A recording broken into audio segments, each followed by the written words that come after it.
الحمدللہ والصلاة والسلام علی رسول اللہ اما بعد فاعوذ باللہ من الشیطان الرجیم بسم اللہ الرحمن الرحیم ورتل القرآن ترتیلا۔ محترم ناظرین و سامعین کرام، قرآن کریم اللہ رب العزت کی طرف سے نازل کردہ آسمانی وحی کا آخری ایڈیشن ہے۔ یہ قرآن کریم پوری نو انسانیت کے لیے عموماً اور ساری امت اسلام کے لیے خصوصاً منارہ نور ہے۔ یہ کتاب رشد و ہدایت ہے، کتاب تدبر و تفکر ہے، کتاب عمل ہے۔ قرآن کریم کے امت پر کیا حقوق ہیں، اس کا جواب آج کی نشست میں بیان ہوگا۔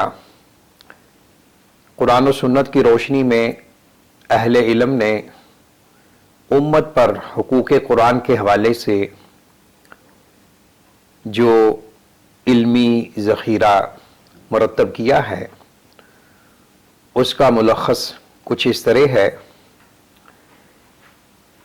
قرآن کریم کی تلاوت کرنا اس کا سر فہرست حق ہے۔ قرآن کریم میں غور و فکر کرنا،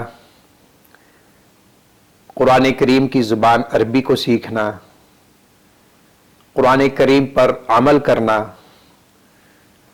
اور قرآن کریم کی نشر و اشاعت میں حتی المقدور حصہ لینا، یہ قرآن کریم کے حقوق کا ایک انڈیکس ہے۔ تو آئیے اختصار کے ساتھ ہم ان باتوں کو سمجھنے کی کوشش کریں۔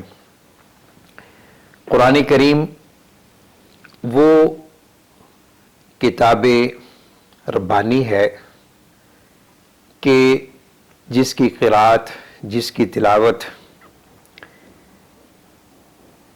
کسی بھی مسلمان کے لیے انتہائی ضروری ہے۔ الذین آتیناہم الکتاب یتلونہ حق تلاوتہ اولئک یؤمنون بہ ومن یکفر بہ فاولئک ھم الخاسرون۔ وہ لوگ جن کو ہم نے کتاب دی اس کی اسی طرح تلاوت کرتے ہیں جس طرح کے تلاوت کرنے کا حق ہے، اس پر ایمان لاتے ہیں، اور جو اس کا انکار کرتا ہے وہی خسارہ اٹھانے والوں میں سے ہے۔ تو آتیناہم الکتاب یتلونہ حق تلاوتہ، تو اللہ رب العزت کی طرف سے نازل کردہ کتاب کا یہ ایک اہم حق ہے کہ مسلمان اس کی اچھے انداز میں تلاوت کریں۔ وَرَتِّلِ الْقُرْآنَ تَرْتِيلًا، اللہ رب العزت نبی اکرم صلی اللہ علیہ وسلم کو حکم دے رہے ہیں، اور اس کے بعد یہ حکم آپ کی امت کے تمام افراد کو شامل ہے کہ قرآن کریم کو ٹھہر کر ترتیل کے ساتھ، خوبصورتی کے ساتھ ادا کیجیے۔ تو کم از کم تلاوت قرآن کریم کا یہ منہج اور معیار ہونا چاہیے کہ قرآن کریم کے الفاظ و کلمات، جملوں کی ادائیگی مخارج سے ہو اور صحیح تلفظ کے ساتھ ہو۔ قرآن کریم کو پڑھتے ہوئے یوں لگے کہ قرآن کریم پڑھا جا رہا ہے، نہ کہ کوئی عام کتاب۔ اس کے معنی میں، مفاہیم میں فرق نہیں آنا چاہیے تلاوت کرتے ہوئے۔ تو تلاوت کے اہل علم نے کئی آداب بیان کیے ہیں، یکسوئی کے ساتھ، خلوت میں، تنہائی میں، اور انسان تلاوت کرے تو قرآن کریم کی عظمت، فضیلت اس کے دل و دماغ میں جاگزین ہونی چاہیے۔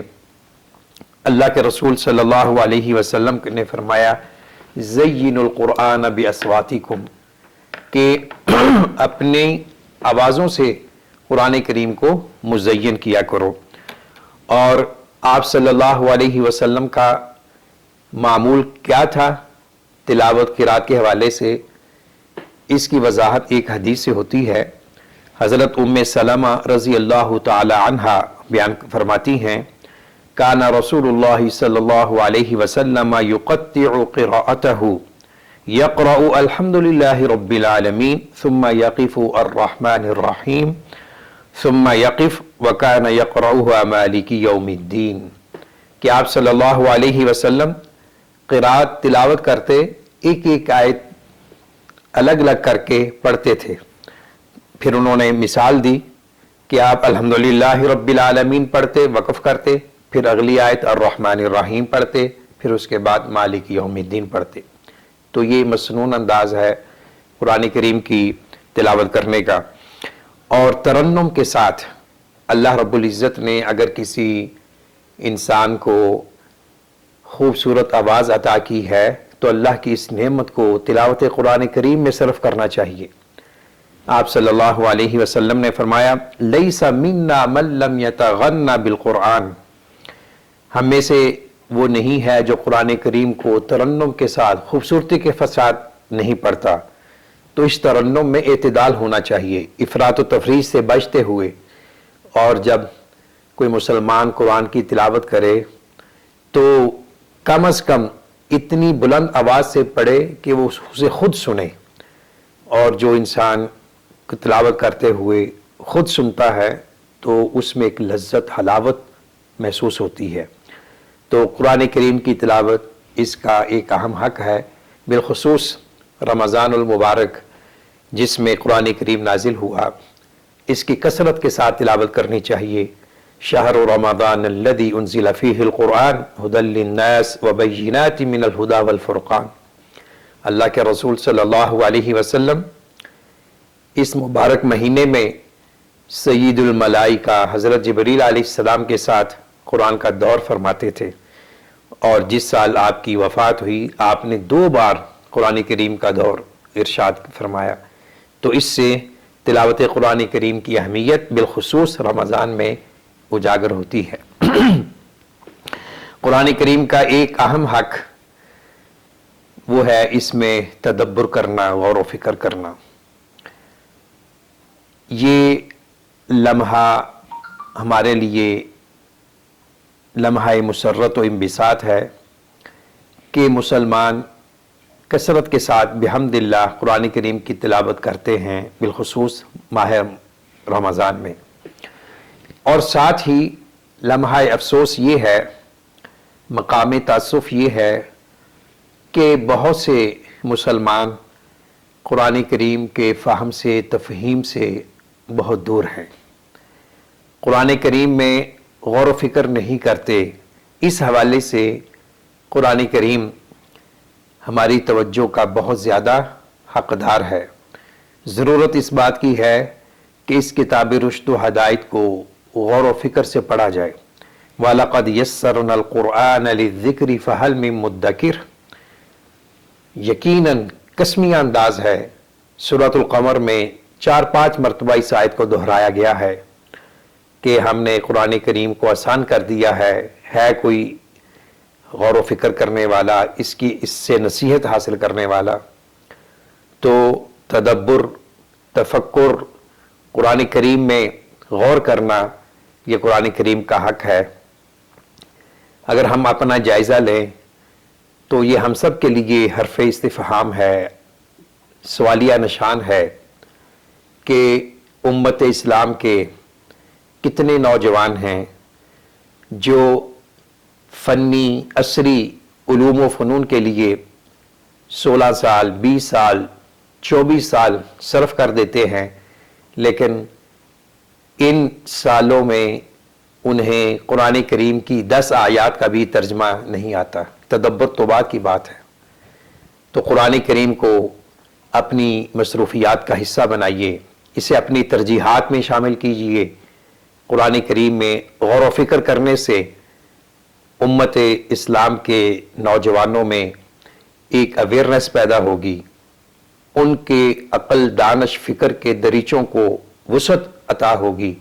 جو جس قدر قرآن کریم میں غور و فکر کرے گا، اللہ تعالیٰ اس کی فکر میں، اس کی عقل میں، اس کی سوچ میں ایک نور پیدا کریں گے، اور پھر وہ اس نور کے ساتھ اپنی زندگی گزارے گا، حق اور باطل کے درمیان تمیز کرے گا۔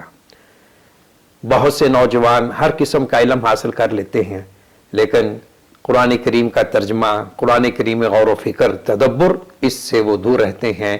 یہ ہمارا قومی ملی ایک المیہ ہے، اس کی طرف تمام ماہرین تعلیم و تربیت اور ارباب جامعات، ارباب کلیات جن کے ہاتھ میں تعلیم و تربیت کی زمام کار ہے، میں ان سے ریکویسٹ کروں گا کہ ہم اپنے نصاب تعلیم میں نظر ثانی کرتے ہوئے قرآن کریم کے فہم کو، قرآن کریم کے تدبر کو اس میں شامل کریں۔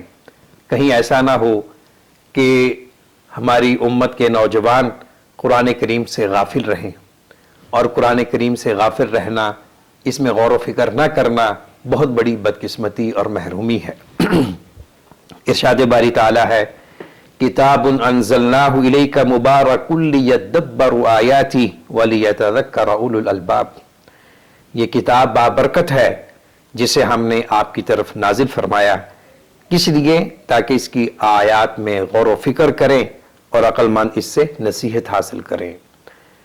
تو معلوم ہوا کتاب ہدایت قرآن کریم تدبر کے لیے نازل ہوئی ہے، اور اس سے وہی لوگ نصیحت حاصل کرتے ہیں جو ذی شعور ہیں، صاحب عقل و ادراک ہیں۔ تو اہل دانش اور اہل بصیرت کی ایک اہم نشانی یہ ہے کہ ان کا تعلق قرآن کریم کے ساتھ مضبوط ہوتا ہے، وہ رہنمائی، پلاننگ اور اپنے تخیلات، افکار کو قرآن کریم کی ہدایات، تعلیمات کی روشنی میں مرتب کرتے ہیں۔ اور فرمایا افلا یتدبرون القرآن ام علی قلوب اقفالها، کیا یہ قرآن کریم میں غور و فکر نہیں کرتے یا ان کے دلوں میں تالے پڑے ہوئے ہیں؟ کیا معلوم ہوا کہ جو تدبر کرتا ہے اس کے دل میں روشنی، نور ہوگا، اور جو اس میں غور و فکر نہیں کرے گا تو گویا کہ اس کے دل میں کفل چڑھا ہوا ہے، تالے پڑے ہوئے ہیں۔ شام کے ایک بہت بڑے عالم علامہ عبد الرحمن المیدانی کی ایک بہت ہی عمدہ کتاب ہے قواعد التدبر الامثل، کہ قرآن کریم میں غور و فکر کرنے کے جو قواعد ہیں، تقریباً 850 صفحات کی عربی میں کتاب ہے، اور اہل علم نے اردو میں بھی اس پہ لکھا ہے۔ تو غور و فکر کے قواعد ہیں، آداب ہیں، توجیہات ہیں، اس کی روشنی میں قرآن کریم میں تدبر کرنا اور تعقل کرنا ایک مسلمان کے لیے انتہائی ناگزیر ہے۔ اور تیسرا اہم حق اس کا یہ ہے کہ قرآن کریم کی جو زبان ہے اس سے سیکھا جائے۔ قرآن کریم کی زبان عربی ہے، اور عربی زبان ایک مسلمان کا کلچر ہے، اس کی ثقافت ہے، تہذیب و تمدن ہے۔ ایک جملہ میں عموماً کہتا ہوں، آپ بھی سماعت فرمائیں، کہ ہر مسلمان اپنے دین و مذہب کے اعتبار سے، تاریخ اور ثقافت کے اعتبار سے عربی اللسان ہے، اگرچہ وہ عربی النسل نہیں ہے۔ یعنی مسلمان کا ماضی، حال اور مستقبل عربی سے جڑا ہوا ہے۔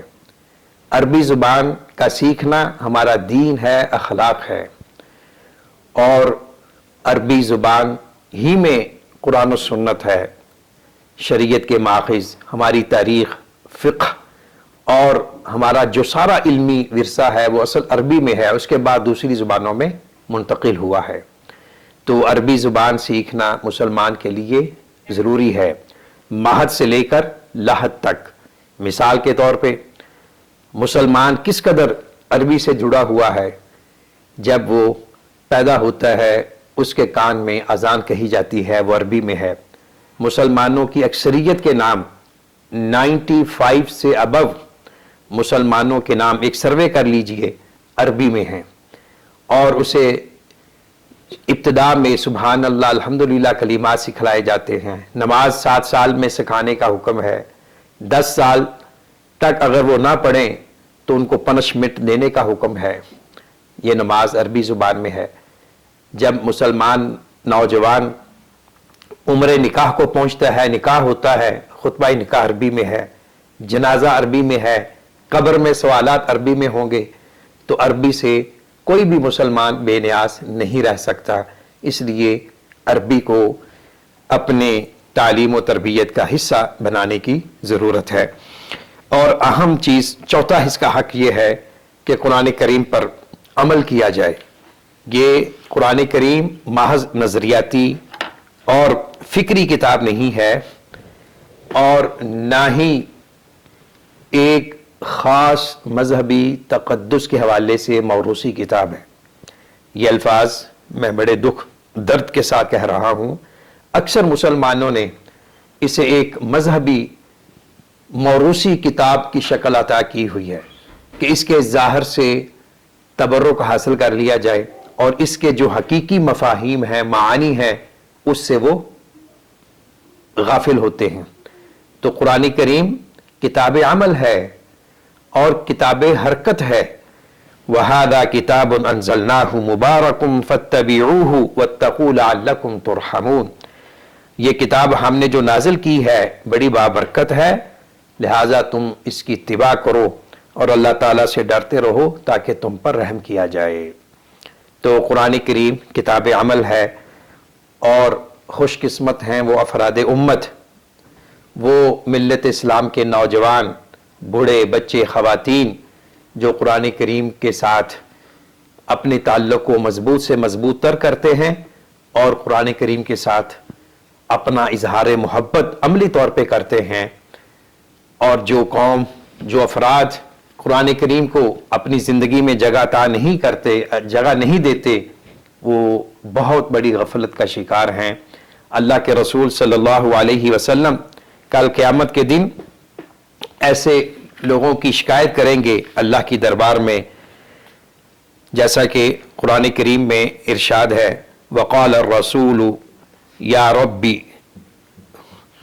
کہ وہ شخص جو قرآن کریم پر عمل نہیں کرتا اور قرآن کریم کو نظر انداز کرتا ہے، اسے حجر سے تعبیر کیا گیا ہے. وقال الرسول یا رب ان قوم اتخذوا هذا القرآن مہجورا. اللہ کے رسول کہیں گے کہ اللہ، بے شک میری قوم نے اس قرآن کریم کو چھوڑ رکھا تھا. تو حجر القرآن کی کئی اقسام ہیں. حافظ ابن قیم رحمہ اللہ نے ایک جگہ حجر القرآن کی اقسام بیان کی ہیں بڑے مختصر جامع انداز میں. میں چاہتا ہوں کہ آپ بھی وہ سماعت فرما لیں. وہ فرماتے ہیں قرآن کریم کو چھوڑنے کی کئی اقسام ہیں. پہلی یہ کہ قرآن کو توجہ سے سننے اور اس پر ایمان لانے کو چھوڑ دیا جائے. دوسری یہ کہ اس کو پڑھا تو جائے اور اس پر ایمان بھی لایا جائے لیکن اس پر عمل چھوڑ دیا جائے اور اس کے حلال و حرام کی پابندی نہ کی جائے، الیاذ باللہ، جو کہ آج کل ہمارا عمومی حالت ہے. تیسری یہ کہ اسے فیصل تسلیم نہ کیا جائے، یعنی حاکم اس کے احکامات کو اگنور کیا جائے اور دین کے اصول و فروع میں اس سے فیصلہ نہ کرایا جائے، اور یہ نظریہ اپنا لیا جائے کہ اس کے دلائل محض لفظی ہیں جو قطعی یقین کا فائدہ نہیں دیتے. چوتھی یہ کہ اس میں غور و فکر کرنا چھوڑ دیا جائے اور اللہ تعالیٰ کی مراد کو سمجھنے کی کوشش نہ کی جائے. پانچویں یہ کہ دل کی تمام بیماریوں کا علاج اس کے ساتھ نہ کیا جائے اور اس کے ساتھ علاج کرنے کو چھوڑ دیا جائے. یہ پانچوں اقسام اللہ تعالیٰ کے اس فرمان میں شامل ہیں ان قوم اتخذوا هذا القرآن مہجورا. تو قرآن کریم کے ساتھ تمسک، قرآن کریم کے ساتھ اعتصام، یہ اس کا اہم حق ہے. اور آخری حق اس گفتگو میں وہ یہ ہے کہ قرآن کریم کی نشر و اشاعت کی جائے. حتی المقدور اپنے وسائل سے، اپنے سٹیٹس سے، اپنے دل و دماغ سے، جو بھی اللہ نے آپ کو صلاحیت اہلیت دی ہے، اس کے ذریعے قرآن کریم کی تعلیمات کو عام کرنے میں کنٹریبیوشن کیا جائے. خیرکم من تعلم القرآن وعلمہ، تم میں سے بہترین وہ ہے جو قرآن کریم سیکھتا ہے اور سکھاتا ہے. قرآن کریم کی تلاوت اور تعلیم کے آغاز میں نورانی قاعدہ پڑھنے پڑھانے والا، شعبہ تحفیظ میں حفظ کرنے والا، حفظ کرانے والا، اور قرآن کریم کی ہدایات کو عام کرنے والا، اس پر عمل کرنے والا، قرآن کریم کے نسخوں کو تباہ کروا کر اس کے تقسیم کرنے والا، قرآن کریم سے متعلقہ اداروں کی نگرانی کرنے والا، قرآن کریم سے متعلقہ جو بھی عمل ہے اس کے ساتھ جو جڑا ہوا ہے، قرآن کریم کے طلباء کی رہنمائی کرنے والا، ان کی حوصلہ افزائی کرنے والا، یہ سارے وہ اعمال ہیں جو قرآن کریم کی نشر و اشاعت کا حصہ ہیں۔ اور ایک حدیث کی روشنی میں قرآن کریم کے مصاحف کو تقسیم کرنا یہ صدقہ جاریہ ہے، اور یہ بہترین عمل ہے جو انسان کو کل قیامت کے دن بڑا فائدہ دے گا۔ خلاصہ گفتگو یہ ہے کہ قرآن کریم کے حدود کے حقوق مختلف اور متعدد ہیں۔ ان میں سے 5 اہم حقوق یہ ہیں کہ قرآن کریم کی احسن انداز میں خوبصورتی کے ساتھ تلاوت کی جائے۔ دوسرا حق یہ ہے کہ قرآن کریم کو سمجھا جائے، اس میں غور و فکر کیا جائے، اور تدبر کا آغاز ترجمہ قرآن سے ہوتا ہے۔ تو قرآن کریم کو ترجمے کے ساتھ پڑھنا یہ بہت اہم ہے۔ نمبر 3، قرآن کریم کی جو عربی زبان ہے اس کے ساتھ شغف پیدا کیا جائے۔ بہت سے اہل علم نے صراحت کی ہے کہ عربی زبان سیکھنا مسلمانوں کا شعار ہے، اور عربی زبان کو فروغ دینا، عربی زبان میں گفتگو کو رواج دینا، یہ بھی ہمارے دین کا حصہ ہے۔ اس طرف ہم سب کی توجہ چاہیے۔ نمبر 4، قرآن کریم پر عمل کرنا انتہائی ناگزیر ہے۔ 5واں اور آخری حق یہ ہے کہ قرآن کریم کی نشر و اشاعت میں، اس کے حروف میں اور اس کے جملوں اور اس کی آیات کو عام کیا جائے، اس کے احکامات کو کھول کر بیان کیا جائے۔ امت کے وہ افراد جو قرآن کریم کی تعلیمات سے غافل ہیں اور قرآن کریم کی تعلیمات سے بے بہرہ ہیں، ان کی طرف متوجہ ہوتے ہوئے قرآن کریم کی تعلیمات کو عام کیا جائے، احکامات کو کھول کر بیان کیا جائے، اور قرآن کریم کو اپنے نصاب تعلیم میں جگہ دی جائے، قرآن کریم کو اپنے نصاب کا بنیادی کمپلسری سبجیکٹ بنایا جائے۔